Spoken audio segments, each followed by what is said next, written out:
Hello बच्चों, let's see this question. The question says Masai society of Africa was divided into groups known as. जो Masai society थी Africa की, उनको groups में divide किया गया था, दो ग्रुप्स में। उनको बोलते थे A haves and have nots, B capitalists and labours, C elders and warriors, या डी कल्टीवेटर्स एंड मर्चेंट्स। तो देखो, मसई सोसाइटी की अगर हम बात करें तो प्री कॉलोनियल टाइम्स में ये जो सोसाइटी थी, इसको दो कैटेगरीज में डिवाइड किया गया था। First one is Elder and second is warrior. जो एल्डर्स होते थे, ये रूलिंग क्लास हुआ करती थी, ये ग्रुप पे रूल करने का काम करते थे। ग्रुप किस तरीके से चलेगा, क्या होगा, वो सारा काम ये डिसाइड करते थे।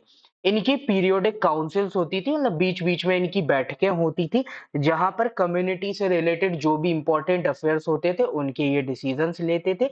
और जो लोगों के बीच में झगड़े होते थे, उनको सॉल्व करते थे, तो डिस्प्यूट्स को सेटल करने का भी काम था। जो सेकंड कैटेगरी है वॉरियर्स, इसमें यंग बच्चे हुआ करते थे। जो यंग जनरेशन के लोग हैं, तो यंगर पीपल्स होते थे। इनका मेन काम क्या था, तो ट्राइब का प्रोटेक्शन करना। तो जो बुजुर्ग लोग हैं, वो ट्राइब को गाइड कर रहे हैं, ये ट्राइब को प्रोटेक्ट कर रहे हैं। इनका काम था कम्युनिटी को डिफेंड करना और कैटल्स पर रेड करना। ठीक है।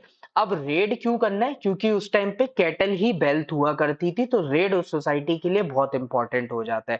जैसे आज के टाइम पे आप देखो, जो अगर हम मॉनेटरी टर्म्स की बात करें, तो क्या इंपॉर्टेंट होता है, जैसे आपका पैसा हो गया, गहने हो गए, तो जब भी कोई चोरी करता है, तो वो किस चीज पे फोकस करता है, वो इन्हीं चीजों पे कि गहने चुरा लो, पैसे चुरा लो। तो उस टाइम पे जो ऐसे रेड होती थी, उसमें किस पे रेड की जाती थी, कैटल्स पे। ठीक है, कि कैटल्स को ये लोग रेड करके अपने पास लाते थे। तो सोसाइटी कितने ग्रुप्स में डिवाइड थी इनकी, दो ग्रुप में। और वो दो कैटेगरीज कौन कौन सी थी, एल्डर और वॉरियर। एल्डर जो थे, वो एक तरीके से गाइडर थे, जिनका काम था गाइडेंस प्रोवाइड करना, और वॉरियर्स प्रोटेक्टर हुआ करते थे। तो correct answer will be C, elders and warriors are two groups in the Masai society of Africa. So C will be your final answer.